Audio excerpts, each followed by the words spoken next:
मुख्यमंत्री देवेंद्र फडणवीस यांनी अमृता फडणवीस यांच्या सेवालाल गाण्याचं कौतुक केलेले। सेवालाल महाराज आमच्या बंजारा समाजाचं दैवत असून महाराजांचं जगात खूप मोठं कार्य असल्याचं त्यांनी म्हटलंय। तसंच या गाण्यातून आपल्या देवाच्या प्रती ईश्वराच्या प्रती एक आराधना असल्याचंही ते म्हणाले। बदलापूरमध्ये भाजप एकहाती सत्ता जिंकेल असा विश्वास आमदार किसन कथोरेंनी व्यक्त केला।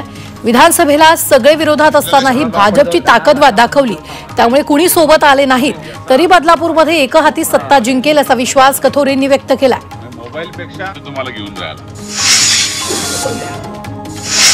मुंबईतील चिरागनगर मधील मुस्लिम बहुल वसाहतीमध्ये जाऊन किरीट सोमय्या यांनी मशिदीची पाहणी केली आहे। यावेळी मोठ्या प्रमाणात मशिदीचे भोंगे आजूबाजूच्या इमारतीवर लावण्यात आले।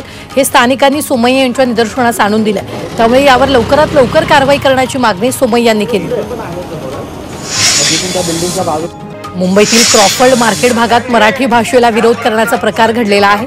या प्रकरणानंतर संबंधित तरुणानं शिवसेना उद्धव बाळासाहेब ठाकरे पक्षाच्या पदाधिकाऱ्यांकडे तक्रार केली आणि त्यानंतर शिवसेना उभाटाच्या पदाधिकाऱ्यांनी शोरूम गाठत मॅनेजरला धडा शिकवला, त्याला मराठीतून माफी मागायला लावली। या प्रकरणाचा व्हिडिओ व्हायरल झाला। निधी अभावी मुंबईतील 32 प्रस्तावित रेल्वे स्थानकं कागदावरच आहेत। मध्य पश्चिम रेल्वेवर स्थानकांना तत्त्व मंजुरी दिली, मात्र त्याच्या पूर्ततेसाठी निधीची तरतूद नसल्यानं ते कागदावरच आहे। निधी MRVCनं द्यावा असे पत्र ठाणे रेल्वे प्रवासी संस्थेचे अध्यक्ष नंदकुमार देशमुख यांनी मंडळाचे अध्यक्ष विलास वाडेकर यांना दिला।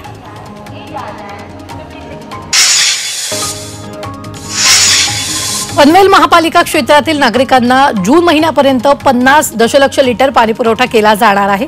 एप्रिलमध्ये नावाशेवा टप्पा 3 योजनेचं काम पूर्ण होणार आहे, त्यामुळे जूनमध्ये या योजनेतील निम्म पाणी पनवेल पालिकेला दिलं जाणार आहे।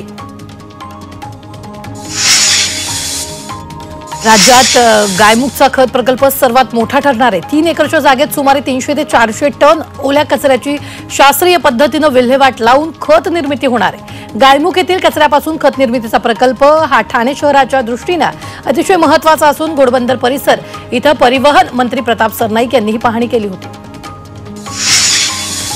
विविध बँकांमध्ये ठेवण्यात आलेल्या मुदत ठेवीच्या माध्यमातून जास्त व्याजदर मिळावा यासाठी मुंबई महापालिकेनं ऑनलाईन प्रणालीचा वापर करण्याचं ठरवलंय, त्यामुळे चालू आर्थिक वर्षात 1000 कोटी रुपये अतिरिक्त मिळण्याची प्रशासनाला अपेक्षा आहे। बँकांमध्ये गुंतवण्यात आलेल्या मुदत ठेवींमध्ये पालिकेला अपेक्षित व्याजदर मिळत नाही, त्यामुळे स्पर्धात्मक प्रणालीचा वापर करून जास्तीत जास्त व्याज मिळवण्याचा प्रयत्न आहे।